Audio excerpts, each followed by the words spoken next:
Hi. Thanks for coming. My name's Steve Gravestock. I'm the senior programmer at the Toronto International Film Festival, and it's my great pleasure to welcome you to the film festival and to this screening, the world premiere of Kim Nguyen's The Hummingbird Project.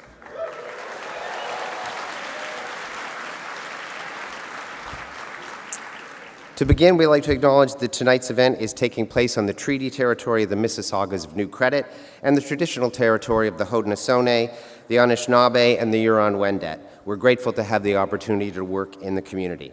We're pleased to present this film at the amazing Visa Screening Room at the Princess of Wales Theatre, and we thank Visa Canada for making this possible. This film is eligible for the Canada Goose Award for Best Canadian Feature Film, the Gross People's Choice Award. Vote for your favorite films at tiff.net/vote. We'd like to thank Elevation Pictures, Creative Artists Agency, and Hanway Films for providing us with the movie this afternoon. Now, I would also like to acknowledge the Minister of Canadian Heritage and Multiculturalism, the Honorable Pablo Rodriguez, who's with us tonight.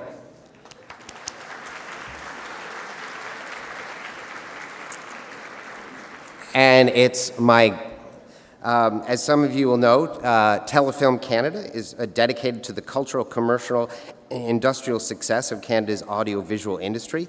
Through its various funding and promotion programs, Telefilm is a key supporter for dynamic companies and creative talent right here at home and around the world. And of course, we're thrilled that Telefilm is one of TIFF's closest and longest-running partners.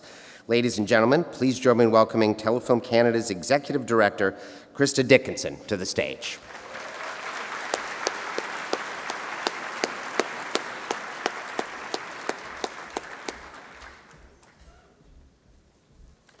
Good afternoon, everybody.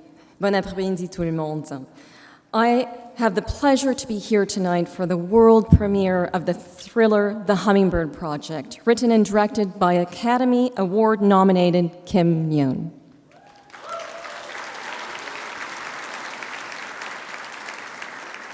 Telefilm Canada is incredibly proud to have supported Kim's films over the years, and I'm truthfully honored that this gala screening officially kicks off my first TIFF as the new Executive Director of Telefilm Canada.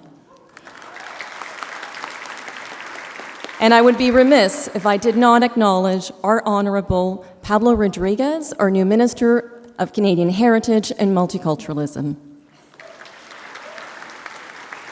So not only is TIFF an important international platform to showcase Canadian talent, but TIFF is a valued partner in the promotion year-round of Canadian talent. And for that, we thank you. Telefilm has administered co-productions for over 40 years now, and to date, we have agreement with 56 partner countries. And I can tell you that the world loves creating with Canada, as is evident with tonight's The Hummingbird Project, a co-production that we are particularly proud of. And I'll tell you why. A little over a year ago, Canada joined Eurimage, the European Cinema Support Fund, as the very first ever country that is a non-European to join and become a member country. That is why this film is oh so significant for our industry. Not only can Canadian producers access this additional source of financing, but it also reinforces Canada as a partner of force and choice. In the first year of Eurimage's membership, 8 Canadian films were selected for financing, including tonight's film, as you've probably guessed it at this point. So simply put, this is really quite incredible. I'd like to take a moment to recognize Roberto Ola, Executive Director of Eurimage, who is with us as well tonight.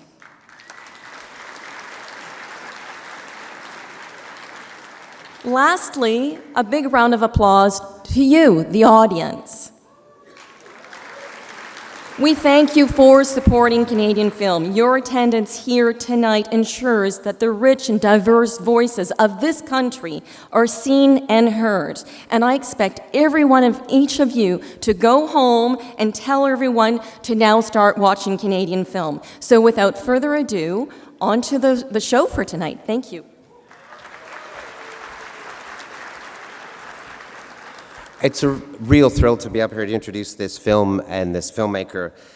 We've had a long-running relationship with Kim Nguyen. He's built a unique body of work known for his compassion, his curiosity, his insight into exploring worlds many of us know little about, from the terrifying world of a child soldier in the Oscar-nominated Rebelle to the strange, almost alien world of surveillance experts in Eye on Juliet, and now this film, which is a moving, heart-wrenching drama about two dreamers played with extraordinary heart by Jesse Eisenberg and Alexander Skarsgård. They lead a stellar cast that includes Salma Hayek and Michael Mando. Right now, it's my great pleasure to welcome the filmmaker, Kim Nguyen.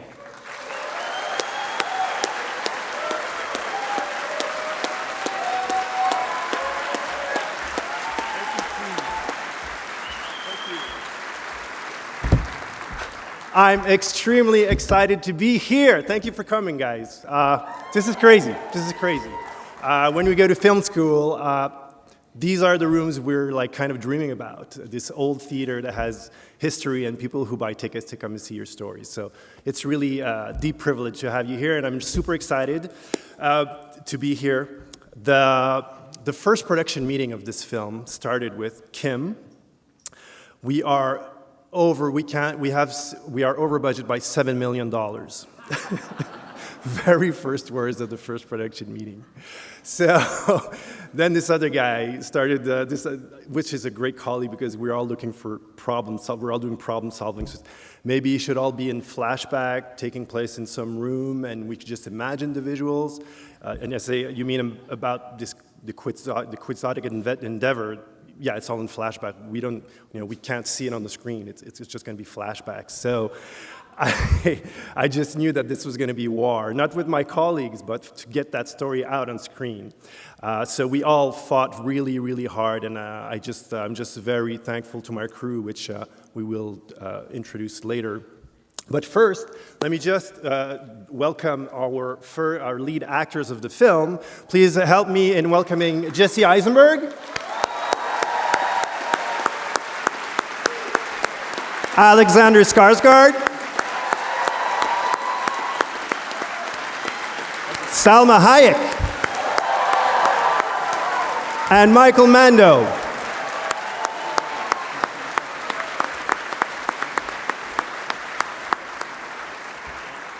So thank you again for being here. I hope you enjoy the film, and we will see you after the screening. Thank you.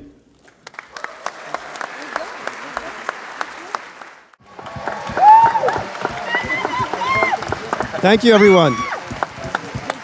Thank you. Thank you very much for coming down. I'd love to salute my team that is here. There's Emmanuel Fréchette. I don't know if he's in there or he's in front. Production designer. Arthur Tarnarski and Valérie, our costume designer. And Eric Daniel, who's our post-production. And without further ado, I'd like to call on stage producer Pierre Yvain. Fabrice Delville, Alain-Gilles Villevoix, our co-producers. And then I'll go a little faster for the cast that was here. In our cast, Anton Koval, Erica Rosenbaum, Jonathan Dubsky, Ryan Ali, come on down if you are there. Tia Horn, Aisha Issa. No? Okay. Come on. Frank Scorpion. Anna McGuire.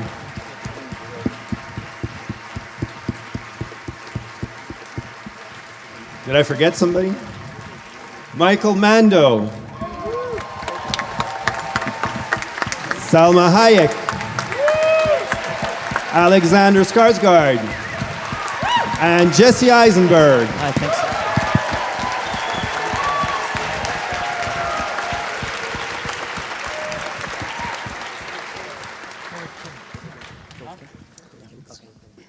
Questions? Comments? Pitches for fiber optical cabling? Anyone? When you're not taking pictures? Right here, yes. I just wondered, was some of this based on a true story, or was this all original in your mind? Was some of the film based on a true story, or was it entirely an original? It was based on true technology and true...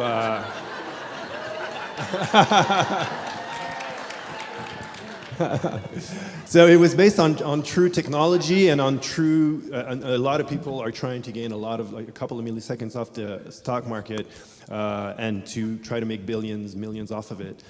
There were many stories. I read a lot of articles, and this endeavor that they did never actually existed between Kansas and New York, but some people did try to do such lines. Somebody was yelling over there, sorry? Yeah, right there. Yeah, the question for the actors, I think it's all brilliant performances, but I wonder about your work, and maybe especially Jesse's characters that's so passionate that you're extremely challenged, that you can share a little bit. Gentlemen complimented the performances and wanted Jesse to know about his approach to you, Jesse's approach to his character. Yeah, my character goes through such an extreme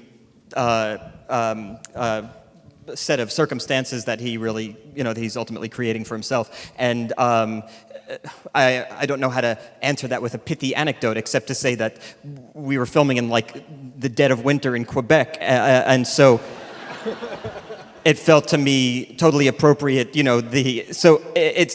will say, insofar as your question is concerned, like the intensity of the situation was made easy because it was so unbearably cold.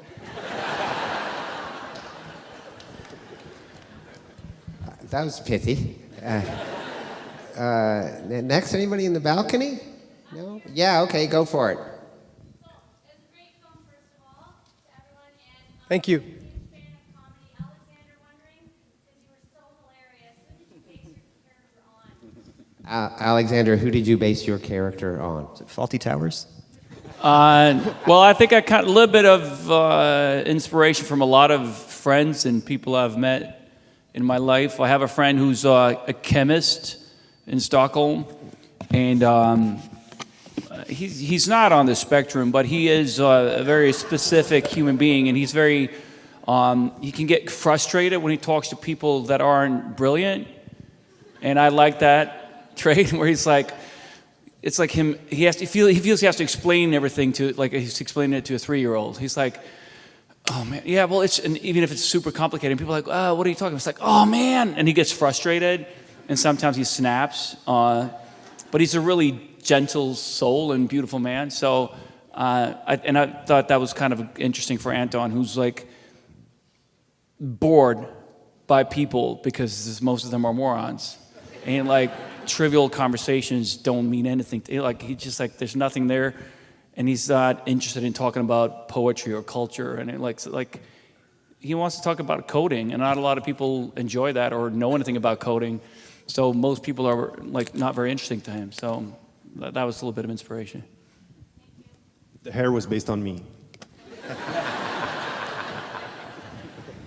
Yeah, in the middle there. Hi everyone, this is a question for the cast. Really loved the movie, by the way.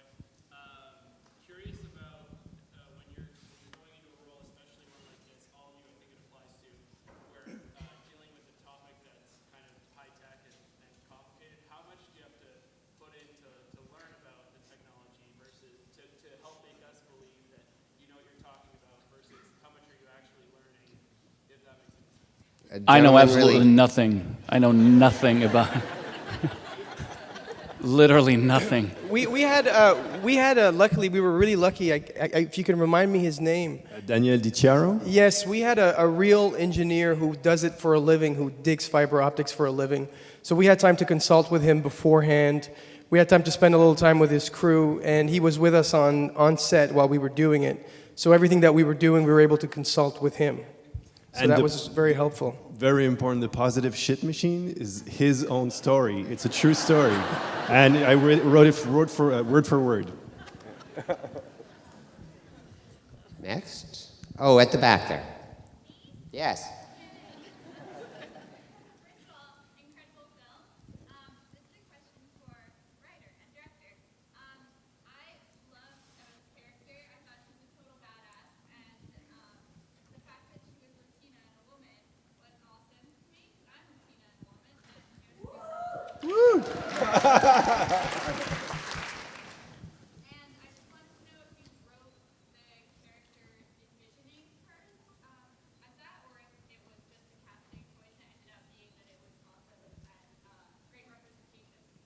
Question was whether you had Salma in mind when you wrote the character.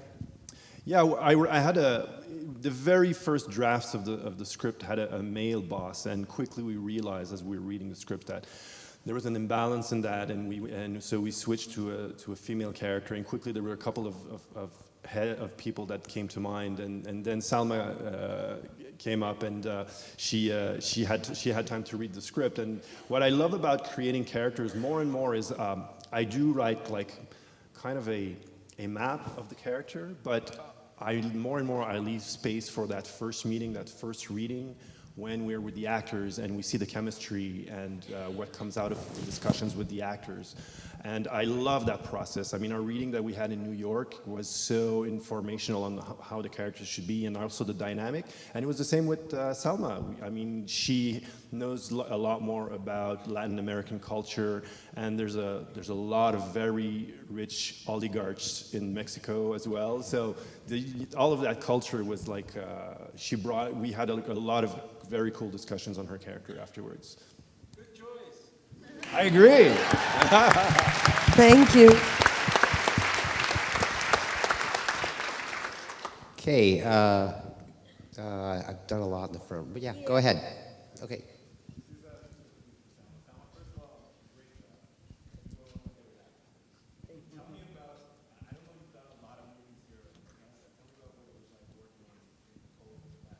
What was it like? What was it like working in the less than moderate temperatures of Quebec? You know, it was actually lovely because my character doesn't get too dirty in the mud. So it was nice and cozy. And yes, I've done some movies in Canada, and I've also dated some people who did movies in Canada. Therefore, I ended up here. And what was really lovely is that I actually knew a lot of people in the crew. And, you know, it was really funny when, you know, after you're married with kids. Oh, I remember when you came with so-and-so when he was doing that movie, and you were all the time eating in the craft table like you are now. What was that your helicopter that they used in the movie? No. Okay. This is my line in that one, right? Yeah, I remember this line. All the other lines were very difficult for me, but this one I remember.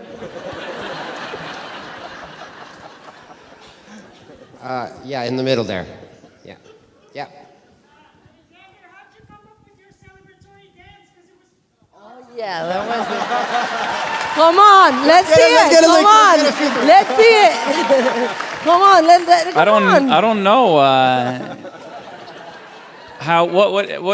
Where did that come from? Go, Anton. Go, Anton. I don't know, white man trying to dance, I guess. No, I knew I wanted to do the boxing, the first little shadow boxing, because I felt like it'd be quite fun to see Anton, who's not a very physical character, definitely not a fighter, shadow box. And then I was just like, I just got swept up in the moment. Yeah. We had some amazing music, and I had the whole hallway to myself, and I just tried to kind of own the space. I don't know. I do remember I was in the back of the camera, and I was waving to him to do this. And I did. Yeah. Okay, next, yeah, over there. Great movie. In your minds, does he die in the end, or? What happens after the movie's over? What to Jesse's character? That'll be Hummingbird Part 2. I guess I voluntarily leave it open. It's an open-ended movie. And I guess it's about, well, this movie is about time, and like, we don't have to wait till we learn we have cancer to just like hurry and do stuff that we connect to and that we feel are real, I guess. Yeah, I found the movie, not until we were filming that scene at the very end did I realize how there's like this really hopeful quality to it, even though the circumstances are so unbelievably dire, and the thing that they were trying to do, which was bad in the first place, has failed. And yet he's left with this kind of subtle revelation that that time is so relative, and if you're given a 16th of a millisecond, maybe you would have all the same light, kind of, experiential life that somebody who lived for, hundreds of years would have. In my mind, if he doesn't die, I kill him. Yeah. I'd watch that. Yeah. It is, that last shot is gorgeous. That'll be That's a beautiful shot. I mean, it really carries the film. We can do one last question. Okay, yeah, balcony, go. Hi, this question for Jesse Eisenberg. I really liked your character. It started off with like raw hustle drive, and it went into kind of more of the existential side of things. If you were to look back at the film right now, was there one scene that you felt that you could have played better? Yeah. I mean, I can point out 5 scenes you could have played better. I don't know if you're an actor. My feeling is if you're a sane actor, the answer would be all of them. If you're an insane actor, you'd probably say, no, it's perfect. I haven't watched myself Are you sane or insane? I haven't watched myself in a movie in 10 years for that reason. I can't look at it. I'm so mortified by it. After a scene is over, I feel embarrassed.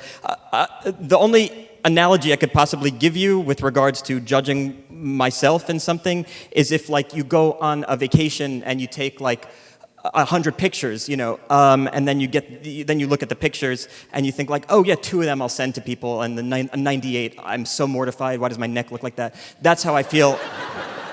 That's how I feel about movie acting, and so I just don't watch myself, and so I don't have that. But to answer your question, yeah, I wish I could do better always. I mean, the goal I feel is I